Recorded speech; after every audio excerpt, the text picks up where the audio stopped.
मसीह में आप सभी मेरे भाई बहनों को जय मसीह की एक बार फिर से स्वागत करता हूं आप सबका एक नए वीडियो के साथ।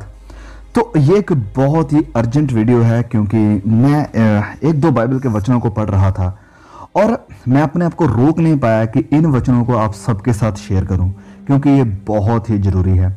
और ये वीडियो है रैप्चर को लेकर, ट्रिबुलेशन को रैप्चर और प्रभु यीशु मसीह के दूसरे आगमन को लेकर, क्योंकि हमने पहले भी बहुत सारे वीडियोस बनाए हुए हैं रैप्चर, ट्रिबुलेशन के ऊपर, एंटीक्राइस्ट के ऊपर। उन सारे वीडियोस के लिंक आपको डिस्क्रिप्शन में मिल जाएंगे। प्लीज़ इसे और डीपली समझने के लिए उन वीडियोस को जरूर देखना। तो ये वीडियो है बस एक दो वचन जो मतलब परमेश्वर ने मुझे दिए हैं और मैं चाहता हूं कि आप सबके साथ शेयर करूं क्योंकि ये बहुत बहुत ही महत्वपूर्ण है। और मैं भी इन वचनों को देखकर पूरी तरह से शॉक हो चुका हूं, मतलब हैरान हो गया हूं। तो मैं चाहता था कि आप सबके साथ इन वचनों को शेयर किया जाए। तो रैप्चर के बारे में क्या शिक्षा है, हम क्या मानते हैं, वो तो पहले ही बता चुके हैं। लेकिन ये एक दो वचन जो इसके सपोर्ट में है, जो कि सच में बहुत ही हैरान कर देने वाले हैं, ये वचन प्लीज़ आप बहुत ध्यान से देखना। आप अपनी बाइबल को लीजिए, अपनी हिंदी है या इंग्लिश है या आपकी जो वर्नाकुलर लैंग्वेज की बाइबल है उसे देखिए और पढ़िए मेरे साथ। दूसरा थेसलोनिकियों अध्याय 1 वचन 6 से लेकर 10 तक। Second Thessalonians chapter number 1 verse 6 till 10। Okay, तो यहां पर लिखा है, क्योंकि परमेश्वर के निकट ये न्याय है कि जो तुम्हें क्लेश देते हैं, ओके, क्लेश मतलब ट्रिबुलेशन, उन्हें बदले में क्लेश दे, उन्हें भी ट्रिबुलेशन दे, उन्हें भी क्लेश दे। और तुम्हें जो क्लेश पाते हो, तुम्हें जो क्लेश पाते हो हमारे साथ चैन दे। ओके, तो मैं यहां पर रुकता हूं। यह बात थेसलोनिकियों की कलीसिया को पौलुस लिख रहे हैं। इसको कलीसिया को, चर्च को, थेसलोनियंस चर्च को, ना कि इजराइलियों को, ना कि यहूदियों को, वरन ये बात संत पौलुस चर्च को लिख रहे हैं, कलीसिया से कह रहे हैं कि वह जो तुम्हें क्लेश देते हैं उन्हें परमेश्वर क्लेश देंगे, और तुम्हें जो क्लेश पाते हो हमारे साथ चैन दे, हमारे साथ चैन दे। दैट इज रेस्ट, आराम। उस समय जब प्रभु यीशु अपने सामर्थी दूतों के साथ धधकती हुई आग में स्वर्ग से प्रकट होगा। जब प्रभु यीशु, ये चैन कब मिलेगा, या जो आपको क्लेश दे रहे हैं उनको परमेश्वर क्लेश कब देंगे? जब प्रभु यीशु स्वर्ग से प्रकट होंगे। वचन 8 में लिखा है, और जो परमेश्वर को नहीं पहचानते और हमारे प्रभु यीशु के सुसमाचार को नहीं मानते उनसे पलटा लेगा। कब?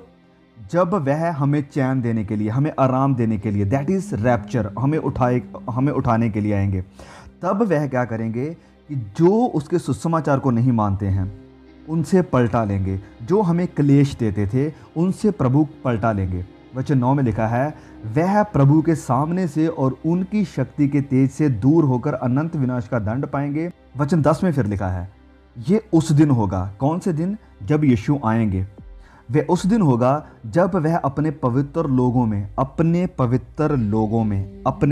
में दैट इज कलीसिया, पवित्र लोगों में महिमा पाने और सब विश्वास करने वालों में आश्चर्य का कारण होने को आएगा, क्योंकि तुमने हमारी गवाही पर विश्वास किया था। कलीसिया की यहाँ पर बात हो रही है। ओके, तो कलीसिया चैन कब पाएगी? यहाँ पर लिखा है आराम कब पाएगी? जब यीशु स्वर्ग से धधकती हुई आग से प्रकट होंगे। क्या करने के लिए?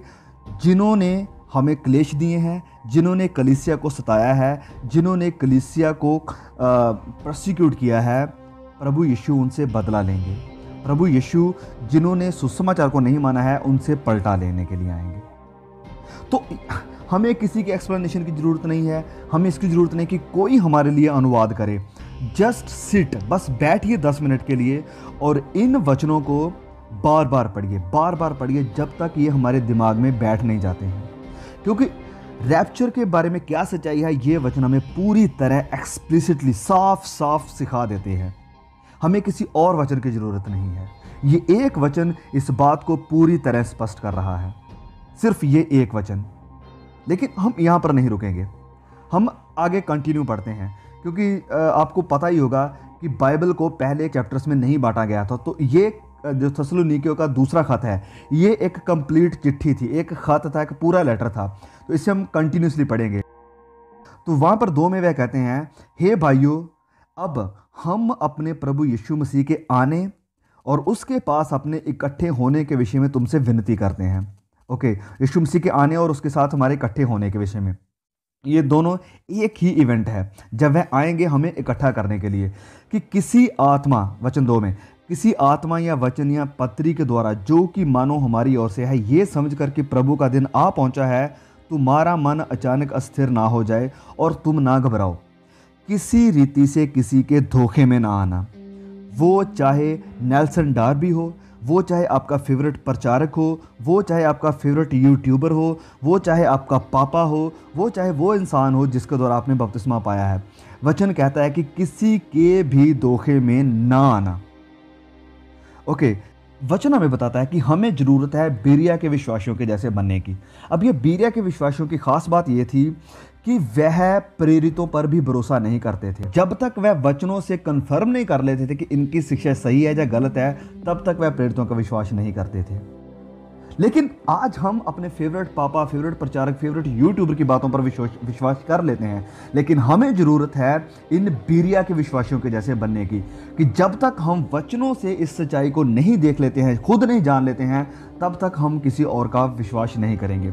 आपको किसी अनुवादक की, किसी प्रचारक की ज़रूरत नहीं है इस सिंपल सच्चाई को जानने के लिए। मैं बार बार क्यों इस बात पर जोर दे रहा हूँ, क्योंकि ये बहुत ज़रूरी है। मैं बताता हूँ आखिर में जाकर, ठीक है। आप इस दूसरा थेसलोनिकियों अध्याय 1 और 2 को आराम से पढ़िए। लिखा है कि किसी के धोखे में ना आना, क्योंकि वह दिन ना आएगा। कौन सा दिन? प्रभु यीशु का आना और हमारा उसके साथ इकट्ठा होना, जिसकी बात अध्याय 1 में पौलुस ने की है। वह दिन तब तक ना आएगा जब तक धर्म का त्याग ना हो ले। और मैं पहले भी कई बार बता चुका हूं, इसको रिपीट नहीं करूंगा। धर्म का त्याग मतलब इंग्लिश में लिखा है अपोस्टेसी, और अपोस्टेसी का मतलब है कि जब लोग विश्वास से हटने लगेंगे, विश्वास से दूर होने लगेंगे। और फिर आगे लिखा है, और वह पाप का पुरुष अर्थात विनाश का पुत्र प्रकट ना हो। विनाश का पुत्र प्रकट ना हो, ये कौन है? The anti Christ. ओके, तो प्लीज आप, मैं खुद हैरान हो जाता हूं कि क्यों हम इस सिंपल सी आसान सी सच्चाई को समझ नहीं पा रहे हैं। वचन 4 में लिखा है, जो विरोध करता और हर एक से जो ईश्वर को यहाँ पूज्य कहलाता है, अपने आप को बड़ा ठहराता, यहाँ तक कि वह परमेश्वर के मंदिर में बैठकर अपने आप को ईश्वर ठहराता है। तो परमेश्वर का वचन हमें कहता है कि वह दिन, यानी यीशु का आना और हमारा उसके साथ इकट्ठा होना, तब तक नहीं होगा जब तक पहले धर्म का त्याग ना हो ले, अपोस्टेसी ना ले, और दूसरा जब तक ये पाप का पुरुष अर्थात विनाश का पुत्र यानी एंटी क्राइस्ट प्रकट ना हो। हमें कितना और समय लगेगा इस आसान सी सच्चाई को समझने के लिए, जबकि वचन इस बात को पूरी तरह स्पष्ट कर रहे हैं। हमें किसी अनुवादक की जरूरत नहीं है, हमें खुद इस सच्चाई को पढ़ने की और देखने की और समझने की जरूरत है, और परमेश्वर के आगे प्रार्थना करने की जरूरत है कि प्रभु, मैं किसी इंसान पर नहीं, अपनी सिखाई हुई शिक्षा पर नहीं चलूंगा, वरन जहां तेरे वचन मुझे लेकर जाएंगे मैं वहीं चलने के लिए तैयार हूं। फिर चाहे मेरे प्री कंसीव्ड आइडियाज ही क्यों ना हो, मैं उनको भी ठुकराने के लिए तैयार हूं।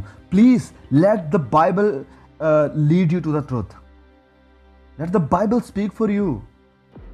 वचनों को अपनी मर्जी से, अपने आइडिया को फिट बिठाने के लिए वचन को तोड़ना मरोड़ना बंद कीजिए, क्योंकि वचन पूरी तरह स्पष्ट है, बिल्कुल स्पष्ट है, इसमें कोई शक की बात नहीं है।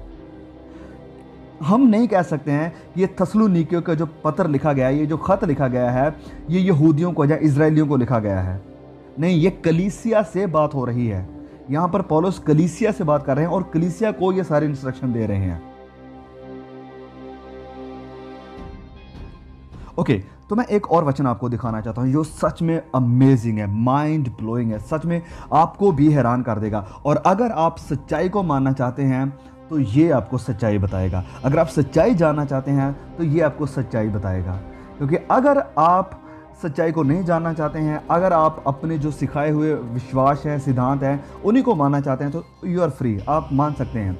लेकिन ये वचन सच में अद्भुत है। ओके, देखिए, खोलिए मेरे साथ प्रकाशित वाक्य अध्याय 20, प्रकाशित वाक्य अध्याय 20 वचन 4 से लेकर 6 तक, 4 से लेकर 6 तक। Revelation chapter number 20 verse 4 till 6।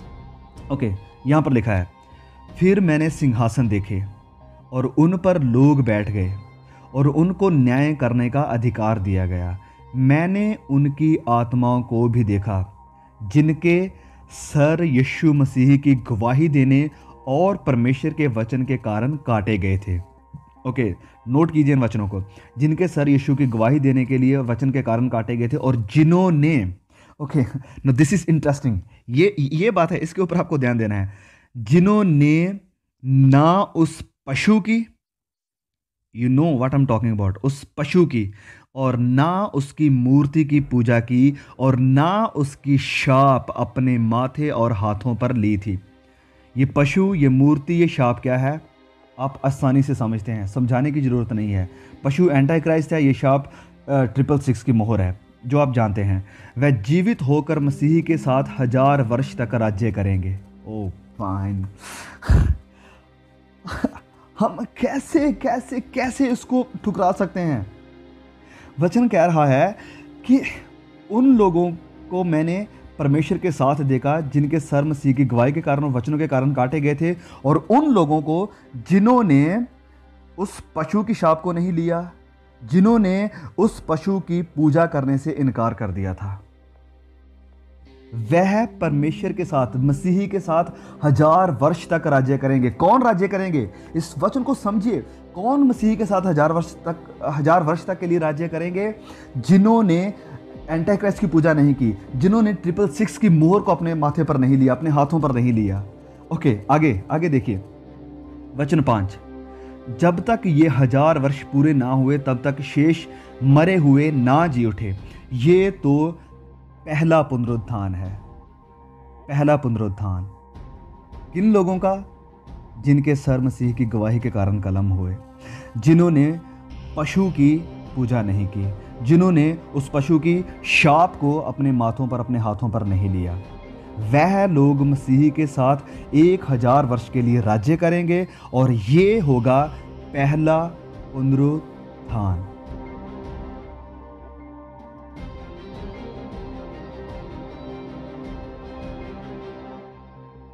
हम शायद बोल चुके हैं कि ये पहले पुनरुत्थान में जा कौन रहे हैं। This words makes it totally absolutely clear कि ये पहले पुनरुत्थान में 1000 वर्ष में कौन जाएंगे? जो मसीह के कारण, उसकी गवाही के कारण मारे गए हैं, जिन्होंने पशु की पूजा नहीं की है, जिन्होंने उसकी शाप को, 666 की शाप को अपने माथे पर, अपने हाथों पर नहीं लिया है। I am repeating the same thing again to make my point clear. मैं इस बात को बार बार क्यों बोल रहा हूं? ताकि हम इसे समझ जाएं। कब तक हम अनजान रहेंगे? कब तक हम दूसरों पर विश्वास करते रहेंगे? आगे वचन 6 में देखिए क्या लिखा है। धन्य और पवित्र वह है जो इस पहले पुनरुत्थान का भागी है। ऐसों पर दूसरी मृत्यु का कुछ भी अधिकार नहीं, पर वह परमेश्वर और मसीह के याजक होंगे और उसके साथ 1000 वर्ष तक राज्य करेंगे। प्लीज इस वचन को बार बार पढ़िए। कौन उसके साथ 1000 वर्ष के लिए राज्य करेंगे? Oh man, this is amazing, mind blowing. मुझे नहीं लगता अभी हमें कुछ और चाहिए इस बात को जानने के लिए कि रैप्चर कब हो रहा है, यीशु कब आ रहे हैं, एंटी क्राइस्ट के पहले है या बाद में है। थेसलोनिकिया अध्याय 2 इस बात को स्पष्ट कर रहा है। रेवलेशन चैप्टर 20 इस बात को क्लियर कर रहा है कि उन लोगों का परमेश्वर के साथ उठाया जाना होगा। वह लोग यीशु के साथ 1000 वर्ष के लिए राज्य करेंगे जिन लोगों ने मसीह की खातिर अपनी जान दी है, और जिन लोगों ने पशु की पूजा नहीं की, और जिन लोगों ने पशु की शाप को नहीं लिया। इसका मतलब क्या है कि हमें एंटी क्राइस्ट का सामना करना पड़ेगा। मसीहों को एंटी क्राइस्ट का सामना करना पड़ेगा। उसकी जो परीक्षा होगी उसका इनकार करना पड़ेगा, और वो परीक्षा होगी उस शाप को लेना या इसका इनकार करना। वही लोग 1000 वर्ष के लिए मसीह के साथ राज्य करेंगे। हमें और कितने प्रूफ चाहिए, कितने बाइबल के वचन चाहिए? पहले भी मैंने कई वीडियोस बनाए हैं वचनों को साबित करके, लेकिन ये मेरे लिए कुछ नया था जो मैंने पढ़ा और मैं खुद चौंक गया था। मैं चाहता था कि इस बात को आप सब तक पहुंचाऊं, क्योंकि ये बहुत महत्वपूर्ण है। अब ये क्यों महत्वपूर्ण है? देखिए, अगर आप पोस्ट ट्रिबुलेशन रैप्चर यानी कि इस बात को मानते हैं कि क्लेश के बाद कलीसिया का उठाया जाना, एंटी क्राइस्ट के बाद, शाप के बाद कलीसिया का उठाया जाना होगा जब यीशु आएंगे अपने लोगों को लेने के लिए, अगर आप इस शिक्षा को मानते हैं तो फिर चाहे प्रभु हम क्लेश में जाएं या ना जाएं, फिर चाहे हमें एंटी क्राइस्ट का सामना करना पड़े या ना करना पड़े, आप स्ट्रांग हैं, आप तैयार हैं कि प्रभु ओके नो प्रॉब्लम, मैं तैयार हूं हर क्लेश को सहने के लिए। आपको कोई नुकसान नहीं है, आपको कोई भी नुकसान नहीं है, चाहे यीशु पहले आ जाएं चाहे क्लेश के बाद आ जाएं, लेकिन आप तैयार हैं, आपको कोई नुकसान नहीं होगा। लेकिन अगर आप प्री ट्रिबुलेशन रैप्चर को मानते हैं कि ट्रिबुलेशन क्लेश यानी एंटी क्राइस्ट से पहले ही कलीसिया को उठा लिया जाएगा, तो आपको नुकसान होने वाला है। क्यों? क्योंकि आपकी उम्मीद, आपकी होप ये है कि हमें एंटी क्राइस्ट का और क्लेशों का सामना नहीं करना पड़ेगा, इससे पहले हमें मसीह उठा लेंगे। तो आप तैयार नहीं होंगे, आप तैयार नहीं होंगे उस आने वाली तबाही का सामना करने के लिए, जिसकी वजह से आप विश्वास से गिरेंगे, अपोस्टेसी होगी। वचन में लिखा है कि धर्म का त्याग होगा। ओके, इसकी एक बहुत ही बढ़िया उदाहरण हमें देखने को मिलती है इतिहास में, और इतिहास में जो हुआ है उससे हमें सीखने की ज़रूरत है। आप सब लोग शायद एडवेंटिस्ट चर्च के बारे में जानते होंगे। ओके, उनके जो हम कह सकते हैं कि जो फाउंडिंग फादर्स थे, जिसका नाम था मिलर, और मिलराइट को आप शायद नेट पे जाकर चेक भी कर सकते हैं कि क्या हुआ था। और उस दिन को 1844 को द ग्रेट डिसअपॉइंटमेंट यानी सबसे बड़ी निराशा का दिन कहा जाता है। तो हुआ क्या था कि ये जो मिलर थे, ये एक कैप्टन थे, आर्मी में सर्विस करते थे, और उनका जीवन तब्दील हुआ। मैं ज़्यादा कहानी लंबी चौड़ी नहीं करूँगा क्योंकि टाइम बहुत हो चुका है। तो उनका जब जीवन तब्दील हुआ तो उन्होंने बाइबल को पढ़ना शुरू किया, बाइबल को जानना शुरू किया। तो जब उन्होंने दानियल अध्याय 8 से वचन 14 से पढ़ा, तो उस वचन को उन्होंने लिया और कहा कि अब मतलब जो अंत है बहुत नज़दीक है, और उन्होंने एक तारीख भी बता दी। तो वचन क्या था? अध्याय 8 वचन 14 लिखा कि जब तक सांझ और सवेरा 2300 बार ना हो तब तक वह होता रहेगा, तब पवित्र स्थान शुद्ध किया जाएगा। और ये शुद्ध करने का उसने माना था, और उसका विश्वास था कि ये पृथ्वी तब शुद्ध होगी आग के साथ, जब परमेश्वर इसे भस्म करेंगे और इसे एक बार फिर से नया करेंगे। तो उन्होंने सिखाना शुरू किया, और इस सारी कैलकुलेशन को उन्होंने करके ये जो दिन यहाँ पर बताए गए थे 2300 बार, इस वचन को लेकर मिलर एक तारीख को सामने लेकर आए जो थी 23 अप्रैल 1843। और इस दिन को उन्होंने मान लिया कि अब इस दिन मतलब प्रभु यीशु मसीह आएंगे और दुनिया का अंत होगा। तो बहुत से लोगों ने इस पर विश्वास करना शुरू कर दिया, बहुत से लोगों ने इसकी शिक्षा पर विश्वास किया, माना, अपने कामों को छोड़ दिया, सब कुछ छोड़कर उस रात उस दिन को आकर बैठ गए। लेकिन यह दिन आया और गया। इसके बाद क्या हुआ? मिलर ने फिर अपनी बाइबल को लिया और कहा कि नहीं, थोड़ी सी मिस्टेक हो गई थी, 1 साल के बाद ये सब होगा। और ये थी दूसरी प्रोफेसी 1844। तो जब उन्होंने कहा कि इस तारीख को पक्का दुनिया का अंत होगा और मसीह यीशु आएंगे, लोगों ने उम्मीद नहीं खोई, इस अगले साल को वेट करने लगे। तो लोगों ने अपने काम बंद कर दिए, अपने जो पैसे थे सड़कों पर फेंक दिए, अपनी जो ज़मीन थी लोगों को दे दी, घर लोगों को दे दिए, और सब एक जगह इकट्ठे हो गए उस रात कि आज प्रभु हमें लेने के लिए आएंगे। लेकिन जब वो रात गई और नया दिन आया, कुछ भी तब्दील नहीं हुआ। तो बहुत से लोगों का विश्वास टूटा, बहुत से लोग निराश हुए, लोगों ने उनका मजाक उड़ाना शुरू किया, लोग उन्हें बहुत अजीब तरह के मजाक करने लगे, और कुछ लोग उन्हें परसिक्यूट भी करने लगे।